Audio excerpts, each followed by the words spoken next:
I face problems with item-specific sticking. I will put them in 24 hours later. Most, if not all, the non-required are gone. Any idea why that is occurring? If it is a recent thing, try it again. eBay did a spring seller update, and they had some item-specific problems that kind of did some of that. If you find this to have been a case for a long time, you need to call their customer support right away because they can fix that. Well, you don't call customer support, you look through the help screen, and then you'll find contact us. And whenever you do that, there'll be an option that says either do an online chat or we will call you. Always click the we will call you, always talk to a person, and they'll fix it. Tori says, if you do not have something to post that day, can you update a listing instead and that count for the search engine love? No, it doesn't. I wish it did. That would make it a lot easier, but no. So always have something to list every single day.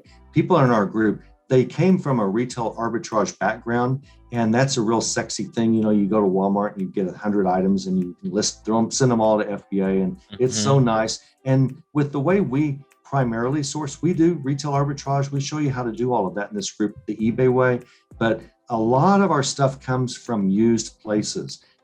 Garage sales, yard sales, thrift stores, estate sales, and people who come from a retail arbitrage background don't like the thought of this.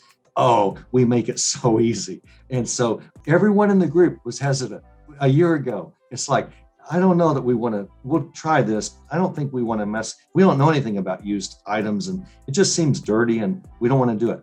Immediately within a month or two, Ryan, they were all complaining. We've got too many things. We can't get it all listed. We've got too many things. So it is far better to list one item 7 days in a row than list 7 items one day and skip 6. Please, the second biggest selling tip I could give you was list at least one item every day. Michael, I am jazzed about super high ROI, but what about dollars per hour if the item is only a low value item like a cassette tape? Well, I sold some cassette tapes that are high dollar items. You're not sourcing right. I mean, don't source something that's only going to give you a $3 profit. eBay tells you how much profit you're going to make. Number one, you're going to be a better and better seller every single day. Every single day, you're going to rise in that search engine. So you're going to start raising your price over time to be one of the highest price sellers of anything that you list. So there's that. But if you're sourcing something and you see the profit has potential of $3 to $6, don't buy that to source. Wait until you get something worth a lot more money.